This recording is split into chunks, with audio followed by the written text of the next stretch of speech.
Gaza se meurt sous nos yeux. Réponse légitime, offensive ciblée, riposte graduée. Que de circonvolutions, pour ne pas dire massacre organisé et risque de génocide contre le peuple palestinien.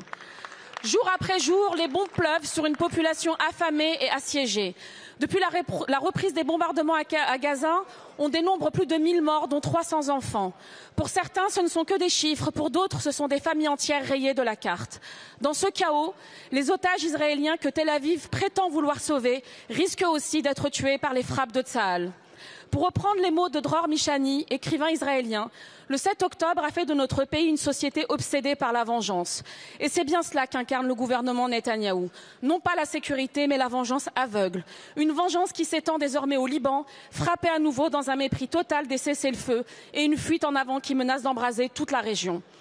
Ce même gouvernement, désavoué par son propre peuple, où des foules immenses manifestent chaque jour en compagnie des familles des otages, suppliant pour un cessez-le-feu.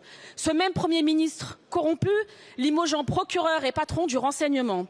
Le même d'ailleurs qui a accueilli tout ce que l'Europe compte de néo-nazis et de fascistes, dont certains sur ses bancs, à une conférence contre l'antisémitisme la semaine dernière.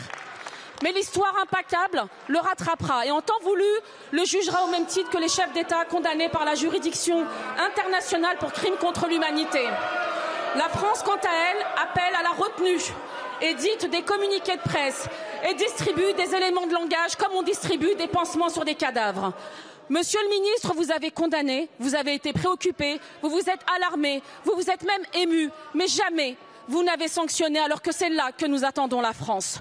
N'importe quel pays au monde coupable de tels crimes n'aurait pas eu le droit à tant de lâcheté.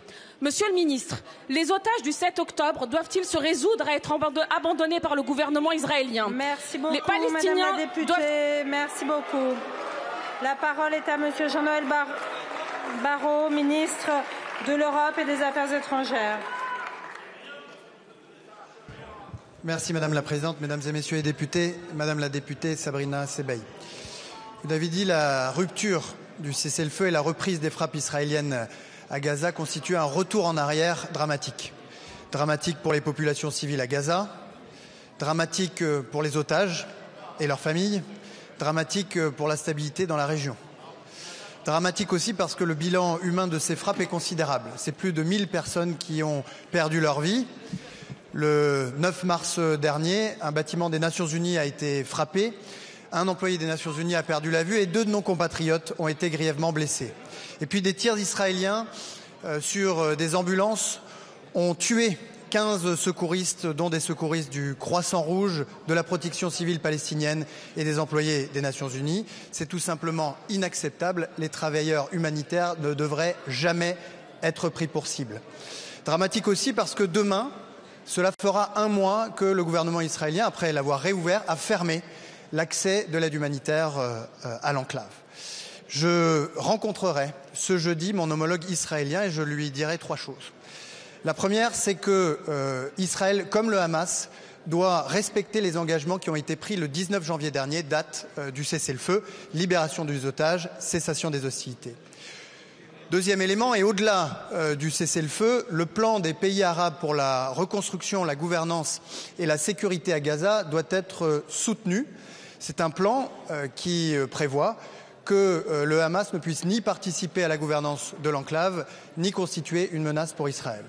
Et troisième élément, je dirais qu'au-delà de Gaza, la seule solution susceptible de garantir la sécurité et la paix, la sécurité pour les Israéliens comme les Palestiniens, c'est la solution à 2 États qui sera l'objet de la conférence des Nations Unies que la France présidera avec l'Arabie Saoudite cet été.